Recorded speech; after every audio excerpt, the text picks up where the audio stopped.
guys, and welcome back to Tutorbox in conjunction with the COVID-19 catch-up courses. So we're going to start our second lesson. I really hope the first one you actually learned something. But today we're going to go on with the session 2. Those of you who've only started watching now, I am MJ. I'm going to be your Afrikaans tutor. There's definitely one session that you missed, but there will be reruns. So don't stress. You can just complete this one.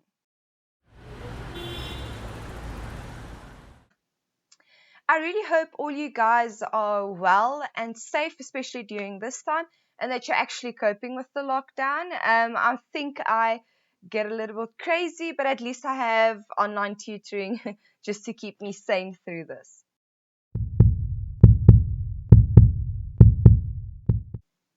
Okay, but let's not waste any time. Let's start with... Okay, so we're going to start with beantwoording van die leesbegripsvrae, graad 11 en graad 12. Okay, so we're going to start with comprehension tests. Okay, so I know you guys are grade 11, but at this point in Afrikaans, grade 11 and 12 is almost the same work. The only thing that would differ is the comprehension test, like the physical comprehension. Okay, so daar is 3 belangrike stappe wanneer jy 'n begripstoets beantwoord, naamlik. Okay, so there's 3 important steps that you have to keep in mind before answering a comprehension test. Stap 1. Vluglees die vraag en soeklees dan die teks. Okay, so you're firstly going to go to the questions, read them, and then you go to the text, but you're just going to read some things. Then stap 2, lees die teks nou vir die tweede keer en maak aantekeninge. Okay, so now you go to the text again and you read it, every word, and then make little notes for yourself next to the word or underline and draw lines and everything. Stap 3, beantwoord nou die vraag, okay? So step 3, now you go to the questions and you answer them. Okay, so those 3 steps are very important just to keep in mind. When I was at school, I would usually go and read the comprehension 3 times and then go to the questions. But then I have forgotten what I actually read and I got bored, and then I didn't do so good. But if you follow these steps, I promise you will just keep saying, and then you switch between paragraphs so you don't get bored with what you read. So firstly, start with the questions. Look what they want, because if you know what they want and you go back to the text, you know what to look for. Okay, so then you go to the questions, go back, and just do spot checks. Who wrote it, and then you go read the comprehension, and then only you can answer the question. Okay, so ons begin met stap 1. Soek lees die teks en vluglees dan die vraag. Okay, so we're starting with step 1. Okay, soek lees die teks om 'n breë oorsig oor die inhoud te kry. Okay, so they're saying that you firstly have to go to the questions and then you go to the text, but you just spot read the text so that you can just get a idea of what the text is about. Okay, so how you do this is you start with die titel van die teks. Okay, you start with the heading. Okay, read what the heading says, and that will most likely tell you what is happening in the comprehension. Then, opskrifte en subopskrifte. Okay, so now you go after the heading, you see if there's specific paragraphs that has headings as well, read those. Dan, die auteur van die teks. Okay, so now you go and search for who wrote this text. Is there someone that wrote this? Is it someone that said this? Who is it? Dan, uit watter bron die teks geneem is. Okay, so then you go and look where they found this text. Is it uit 'n huisgenoot? Is it from the television? Where did they find this? Dan, die inleidingsparagraaf. Dit skep soms 'n bepaalde atmosfeer en skep soms die agtergrond vir die teks se inhoud. Okay, so then you go to the introduction, the paragraph. So there it most likely will give you the type of atmosphere that will go through the whole comprehension, and then they will just maybe give you a little bit of a background to whatever they're going to say further in the comprehension. Then sleutelwoorde en begrippe wat met die titel, opskrif en subopskrifte verband hou. Okay, then you go and read. Do you see the same words that you saw in the heading? If you do, underline or circle it or do something like that, just to remind yourself that they are there. Hoofgedagtes wat met die titel en opskrifte en subopskrifte verband hou. Okay, so now you have the word. Just go read that sentence and just see if that sentence isn't maybe a head sentence, like it is the main part of that paragraph. Then, vreemde en moeilike woorde. So go underline all the words that you don't understand. Okay, so then you can just go back to it and look it up in the dictionary. Otherwise, you're not going to understand the comprehension. Then, die slotparagraaf. Dit som dikwels die hoofidee, kernboodskap, hooftema van die teks op. Okay, so then you go to the last paragraph. There it would most likely just sum up everything that happened in the text. So then you can get a good idea as what happened. Okay, so step 1 is really important, and it would make the test so much easier if you just do step 1 right, okay? So just go, underline, make little notes, always do the title, the author, where they got it from, because all those things give you a little bit of information that would help you to answer the questions in step 3. Like where they got the text. If it said huisgenoot, then you know it's an article. Or if it says beeld, then you know that it's a news article. Okay, so it's facts. It really happened or something like that. Okay, so please do step 1. Just go through it, underline, use different colors and all. Okay, so now we're going to look at what is the difference between vluglees and soeklees. Okay, vluglees. Om vinnig deur die teks en die vrae te lees, om 'n breë oorsig oor die teksinhoud en die fokus van die vrae te kry. Okay. So that is when you just quickly read through the questions and then the text as well, just to see what the text is about and what is the main focus in the questions. But soeklees is om vinnig deur die teks en die vrae te lees, om spesifieke inligting na aanleiding van vrae te identifiseer en notas in die kantlyn te maak. Okay. So soeklees is when you quickly go through the text, but you're looking for something specific. So you read the question and the question asked who wrote the text, and then you go read the text, but you're just looking at who wrote it. So you're searching for that, okay? And then you make notes on the sidelines as well. Okay, dan vlug lees die vraag. Dit sal jou 'n idee gee na watter inligting jy moet soek wanneer jy die teks vir die tweede keer lees. Let byvoorbeeld op na die volgende. Wie, wat, waar, wanneer en hoekom inligting, en dan instruksiewoorde as ook kernbegrippe wat hoë orde vrae impliseer. Okay. So now you have to go to the questions, just quickly see what is the main focus there, what are they looking for, so when you go back to the text that you know what you have to look for and what to underline and what notes to do. Please look at the who, what, where, when, and why things in the text, because that would most likely be a question. Okay, so please remember to do both of the types of reading, soeklees and vluglees. Okay, so those two really help you when you're doing a comprehension test, especially the soekleeg, when you're searching for something specific, because you already read the questions. So now you know what they're looking for. So use your colors. Okay, I see the theme of the comprehension is this, and then you underline or make little notes on the side. This is the theme. This is the, because when you actually go and answer the questions, it would be so much easier. So now we're at step 2. Okay, step 2. Lees die teks nou vir die tweede keer en maak aantekeninge in die kantlyn terwyl jy lees.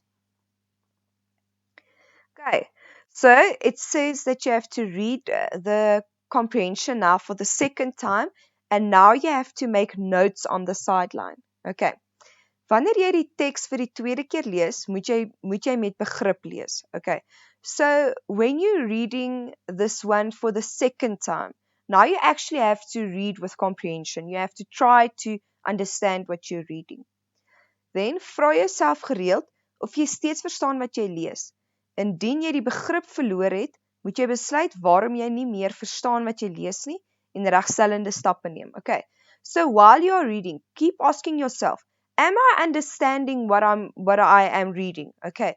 So if you lose your track and you lose yourself understanding, then you can't go on. Then you have to go back and you have to think, okay, how am I going to read this so that I can understand? Okay. Then skryf in die kantlyn langs elke paragraaf die hoofgedagte van daardie paragraaf neer. Okay. So now, every paragraph that you read, next to it, just write a little summary or anything about the paragraph, what the paragraph is about, the main ideas and everything, just in short so that you can go back and say, oh, okay, this was this paragraph, let me go read it again. So that you don't have to go read the whole comprehension again. Then, onderstreep, glimmeer, inligting wat jy met die vraag in verband kan bring. Okay, so you read the questions. So now you're reading the text. If you see an answer there, highlight it or underline it so that you know it's there. Then, vra jouself ook gereeld die volgende vraag om te bepaal of jy in beheer van die teks is. Okay, so here's a set of questions that you have to ask yourself just to understand if you are in control of this text. You know what's happening and you are fine. Waarom sê die outeur iets op 'n spesifieke manier? Okay. Why does the writer say something in a specific manner? Okay. Because they may sometimes differ and then there's actually an underlining meaning that they want to get through. Hoe druk die outeur sy haar ingesteldheid teenoor iets iemand uit? Okay. So the emotions, the expressions of the writer. Watter tipe styl gebruik die outeur? What type of style does the writer use? Wat is die toon wat die outeur gebruik? Okay. And then is dit wat geskryf is, feite of mening en soek redes vir jou antwoord. Okay. So now then you have to go, is this what I'm reading someone's opinion or is it a fact? Okay. And then search why are you saying it's a fact and why are you saying that it is someone's opinion. Okay, so step 2 is really the most important part, and you have to be in control of the story and your reading, and you have to keep on asking yourself questions just to keep your mind at this comprehension, because it's very easy just to go and then when you are at the questions you can't remember what you read. Okay, so that is why you have to make notes. Okay, so you're thinking about what you just read. You made a note about what that paragraph is about. So you keep on keeping your mind busy and thinking about what you're reading. So you're interacting with this comprehension the entire time. As soon as you just go, I promise you won't be able to go and answer the questions. So make notes, use colors, just stay focused and underline and make circles and stars and a line here and then from a green bubble here to a purple bubble there, just to know that you are in control of this text and you're actually reading it with comprehension. Okay, and now we are at step 3 and that is answer the questions. Okay, wanneer jy 'n vraag lees, let veral op na die volgende. Okay, so when you're reading a question, think about these things. Punte toekenning. 'n Punte totaal by 'n vraag is gewoonlik 'n aanduiding van hoeveel feite jy in jou antwoord moet aanbied. Omkring dis elke keer vra wat meer as 1 punt tel. Okay, so when you're reading your questions, make sure that you look at the marks that are allocated to that specific question. Okay, so if it is 4 marks, you can't just write yes. Okay, so that means you have to say yes and why and give a quote out of the text. Okay, so when you see a question with more than 1 mark allocated, just make a circle around the question so that you know you have to answer multiple things.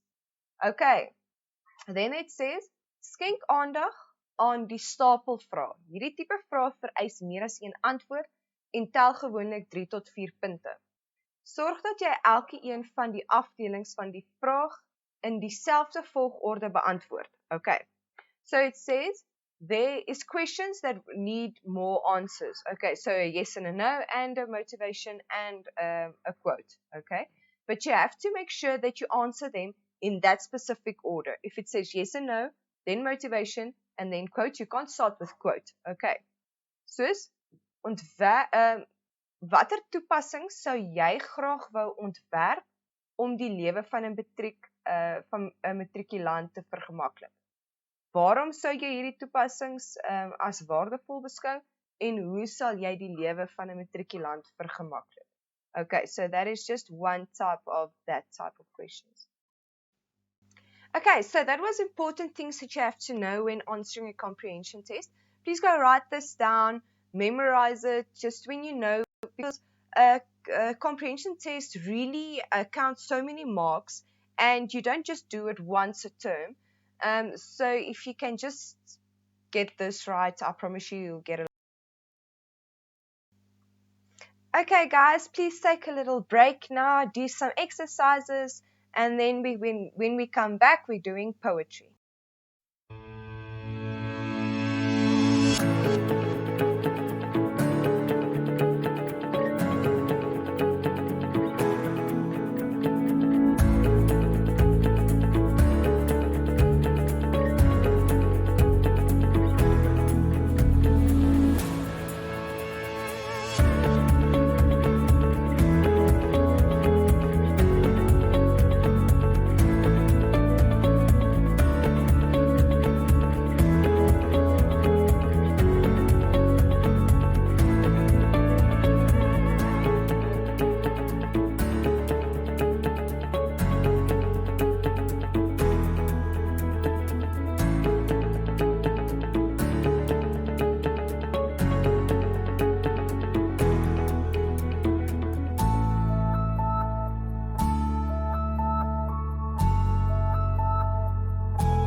Okay, welcome back. Now we're going to start with poetry.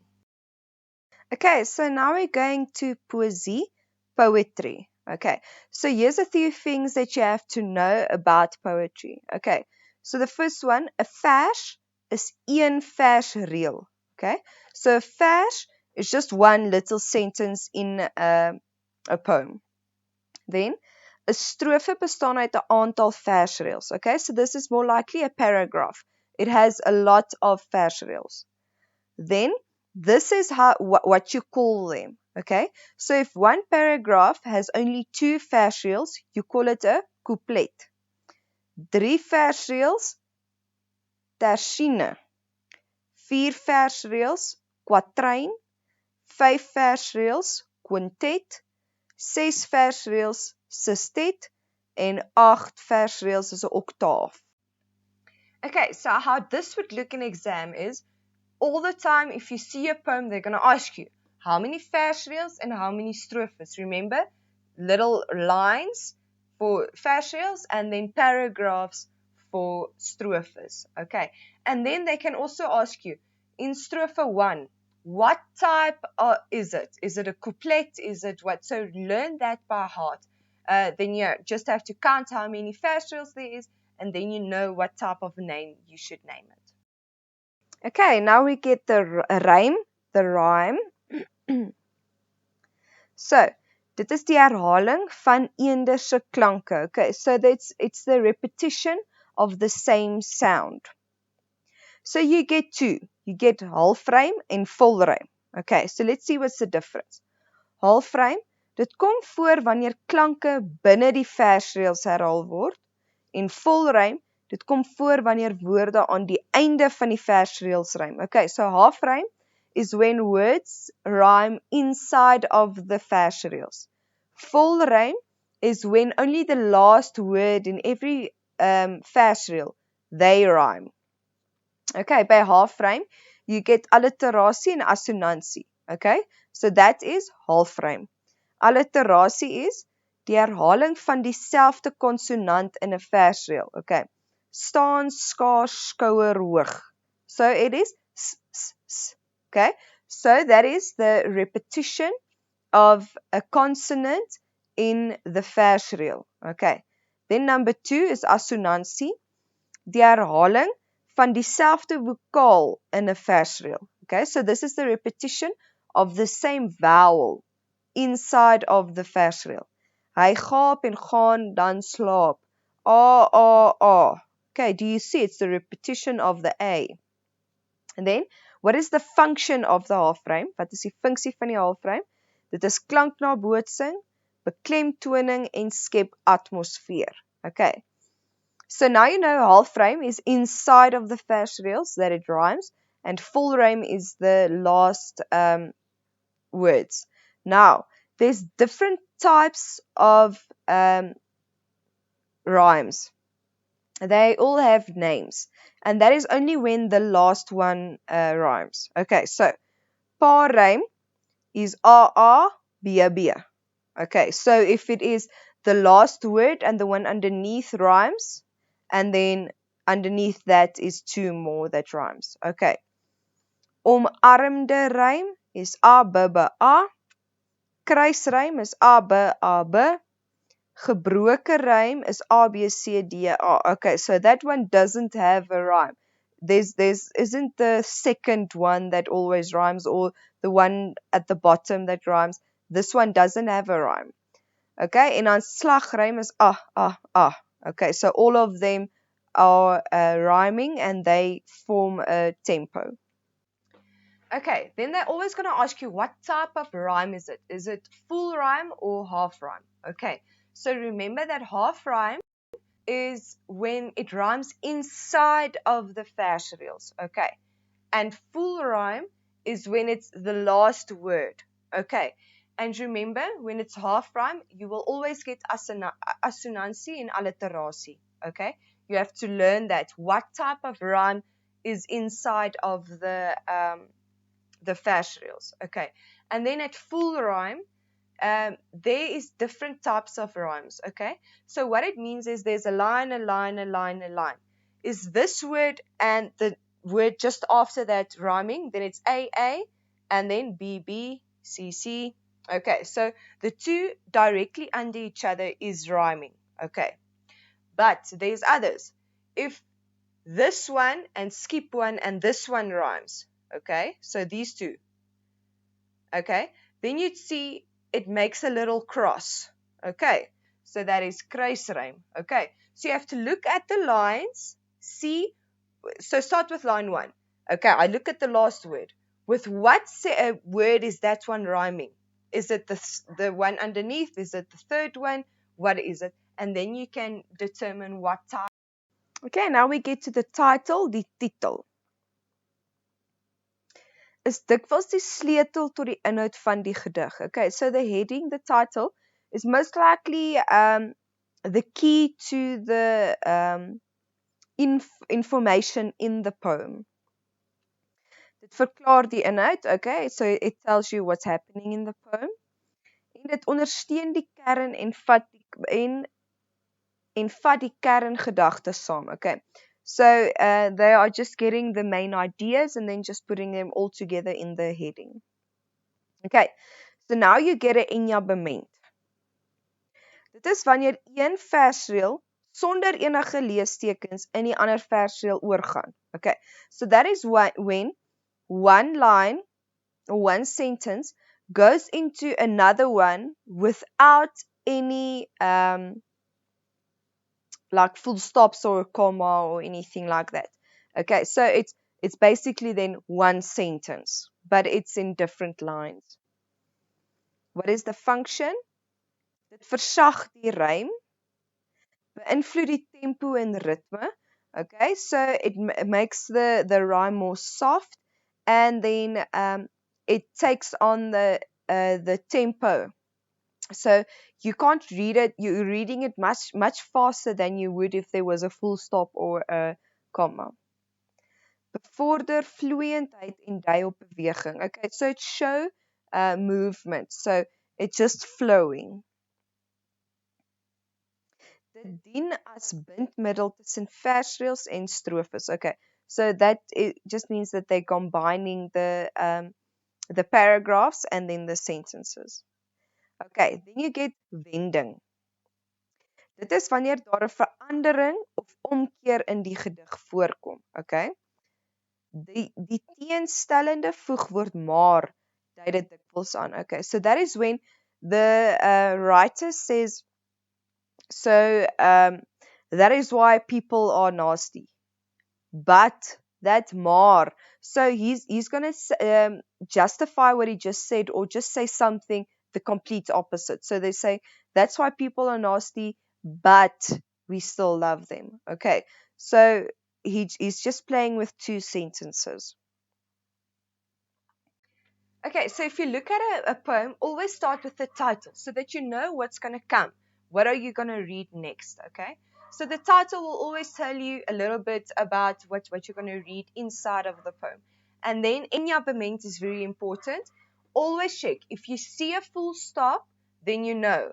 Okay, that was one sentence. Now it's the next one. Okay, enjambement is when two sentences are joined without a full stop or a comma or something. So it would be two lines that just go on with each other without a stop, or without a full stop or a comma. Okay, so you will just read na, na, na, na, without taking a breath. Okay, so that is enjambement. Okay, learn that. Okay, now we get to beeldspraak. Okay, so there is a lot of things under beeldspraaks, but in the questions, they would most likely just tell you what type of beeldspraak is in the poem. So the first one would be a metaphor, a metafoor. Stel twee sake wat met mekaar verband hou gelyk aan mekaar. Okay, so they taking two things and then just combining them that they are the same. Okay, but this words is not in when you use a metaphor. Soos, nes en net soos. Okay, so you don't use soos, nes en net soos. Okay. Byvoorbeeld, die meisie se spaghetti hare staan woes. Okay. So they're taking her hair and spaghetti and they're making as if it's the same thing, but they're not using soos, nes of net soos. Okay, they're saying she has spaghetti hair. Okay. But then you get a vergelyking. Okay. Twee sake word met mekaar vergelyk. Okay, yet again, two things are put together, but this time the words soos, nes en net soos must be there. Okay. Die meisie se hare lyk soos spaghetti. Okay. So the metaphor does not have soos, nes en net soos, but the vergelyking has soos, nes en net soos. Then you get personifikasie, personification. Okay. As daar menslike eienskappe aan natuurverskynsels, abstrakte en lewenslose dinge gegee word. Okay. So that is when human attributes or things that we can do is given to either a natural thing or lifeless things. Okay. Byvoorbeeld die rotse fluister. Okay. So a rock is singing. So humans can sing, okay, but a rock can't. So we're giving a lifeless thing a human attribute. Die honde lag vir mekaar. Okay, so the dogs are laughing at each other. Okay, so dogs can't laugh. Okay, but people can. Okay, so that is personification. Okay, so Metafoor, vergelyking en personifikasie is all three part of beeldspraak. Okay, so they're not going to ask you, is there a metaphor in the poem? No, they're going to ask you what type of beeldspraak is there. You have to know that it's metaphor, vergelyking en personification. Okay, comparison. Okay, so remember the difference between a metaphor and a comparison is metaphor does not have soos, net soos of nes in, but the comparison has. But it still compares two things to each other, just without the word soos, and the other one has soos. Okay.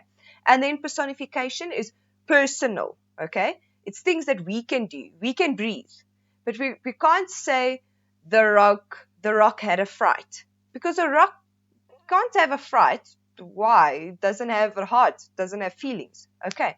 So that is when you give personal attributes to a non-living thing, or you can do it to a dog. It can't laugh or something like that. Please learn that as well. Okay, now you get your thema, your theme of the poem. Kern van 'n gedig. Okay, so this is the core of a poem. Boodskap in die gedig. The theme is also the boodskap that the writer wants to give to you. Okay, then you get retorische vraag. Okay, rhetorical questions. Those are also in poems a lot. Let's see what that is. Vraag waarop daar nie 'n antwoord verwag word nie. Okay, so this is questions that there aren't any answers to. Okay, so if I ask you a question and I don't actually want an answer, that is a rhetorical question. Okay, what is the doel? Om die leser te betrek en te laat dink. Okay, so this lets the reader feel part of the poem and then just let them think a bit. Okay, like, dink jy dit was vir my lekker? Okay, do you think I liked that? Nobody, I don't want someone to tell me yes, because I don't want to answer. Okay, then sintuiglike waarneming, that is your senses. Die digter skryf wat hy sien, hoor, ruik, voel en beleef. Okay, so the writer writes down what he sees, he hears, he smells, he feels, what he feels. Soms word meer as een sintuig gebruik om iets waar te neem. Okay, sometimes more than one sense is used to describe something. Okay, so these are the things that a good writer use in a poem just to keep their audience or the reader just to get their attention and keep their attention.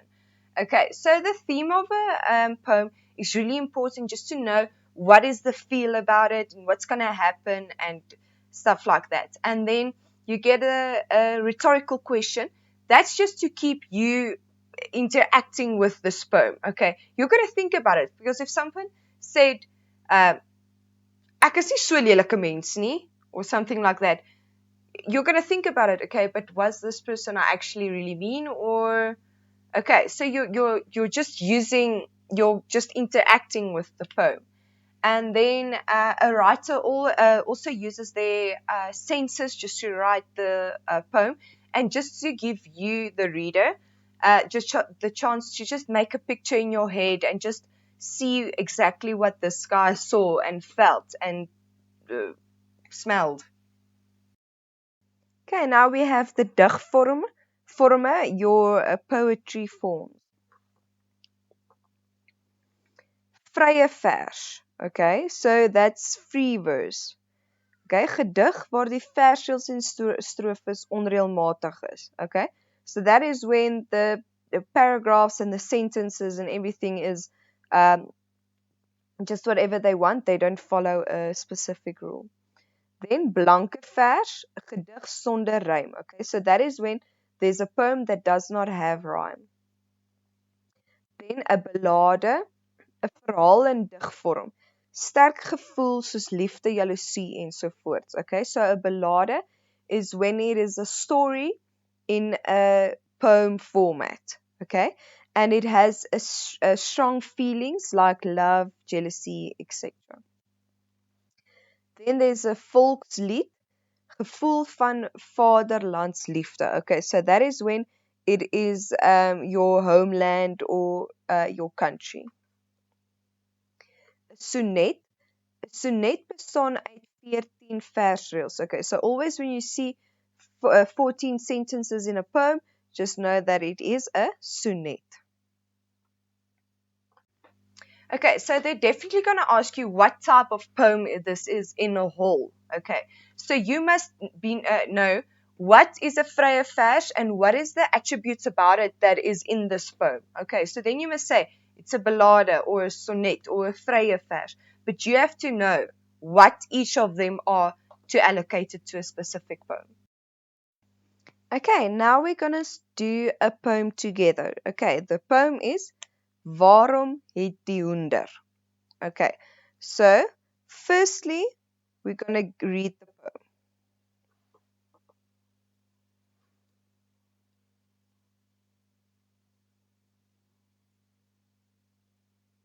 Okay, ons wou nog wensbeentjie trek, jy en ek, maar die hoender het ontsnap.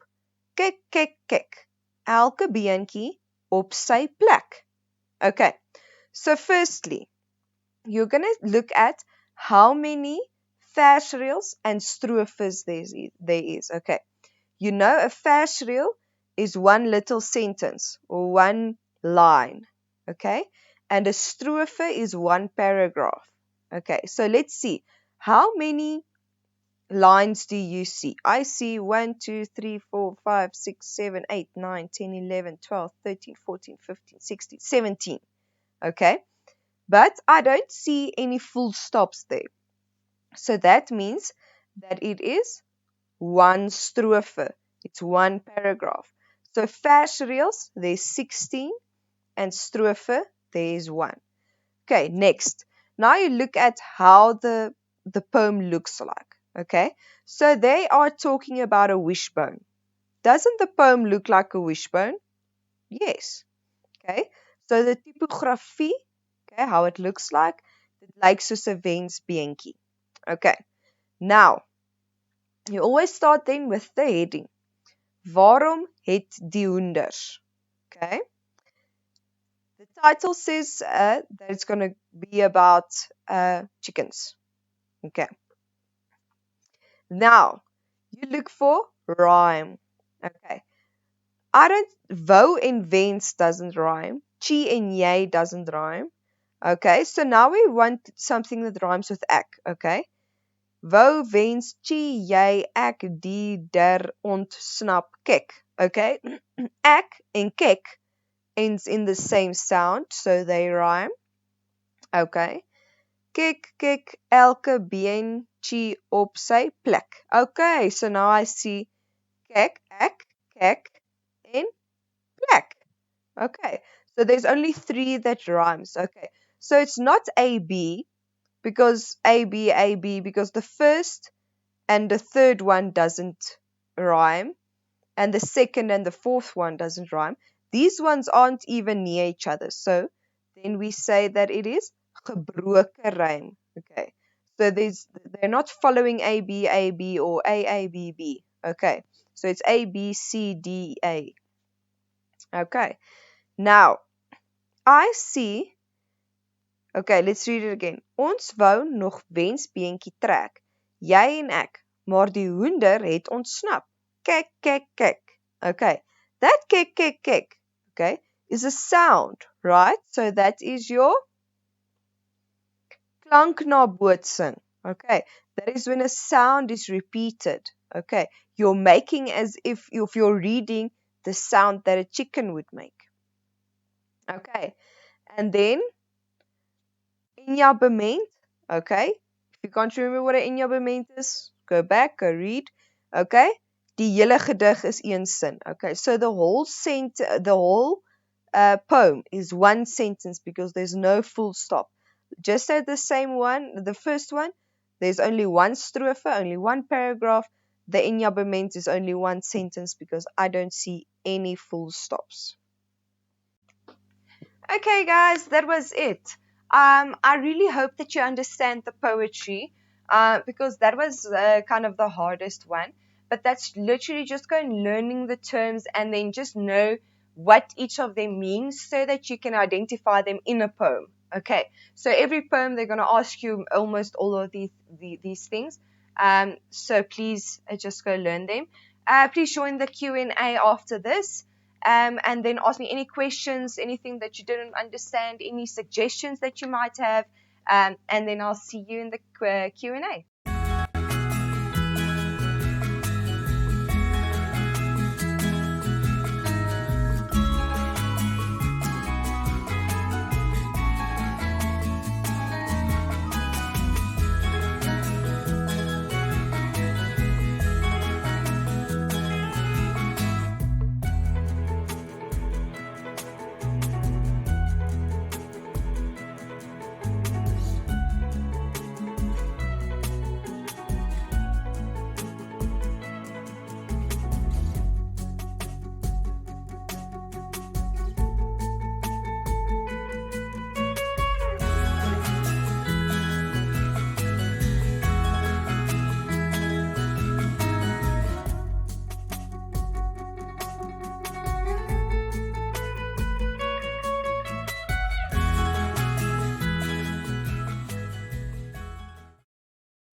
It's not a matter of whether or not we can. Everybody can, but not everybody will.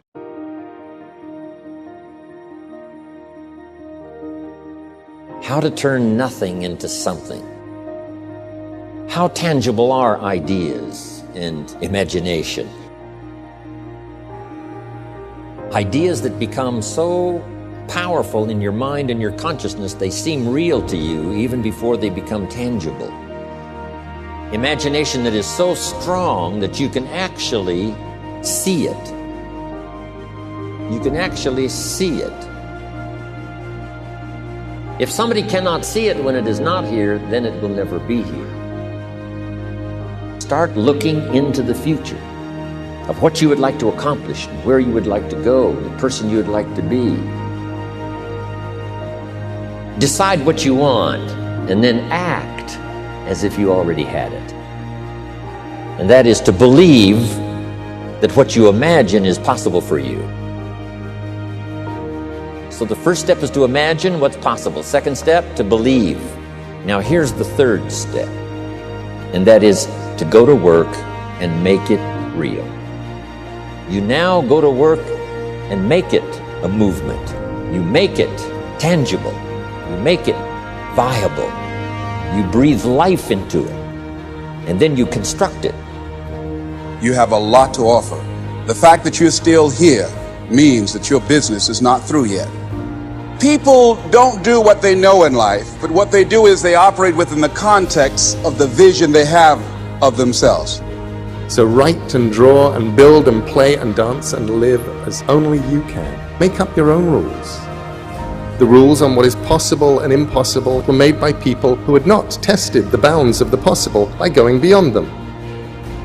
You must change what's possible for you.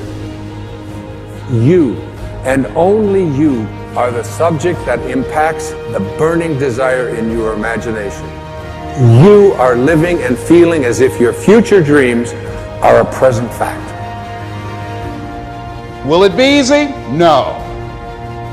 Will it be challenging? Yes. So you got to prepare yourself. You've got to develop yourself. As long as you're breathing, you got some more work to do. There's something else for you to achieve. Guess what? You're going to make some mistakes. You're going to make a lot of mistakes. So now go and make interesting mistakes, make amazing mistakes, make glorious and fantastic mistakes. Break rules, leave the world more interesting for your being here. Make good art. It is possible to start with nothing and become something.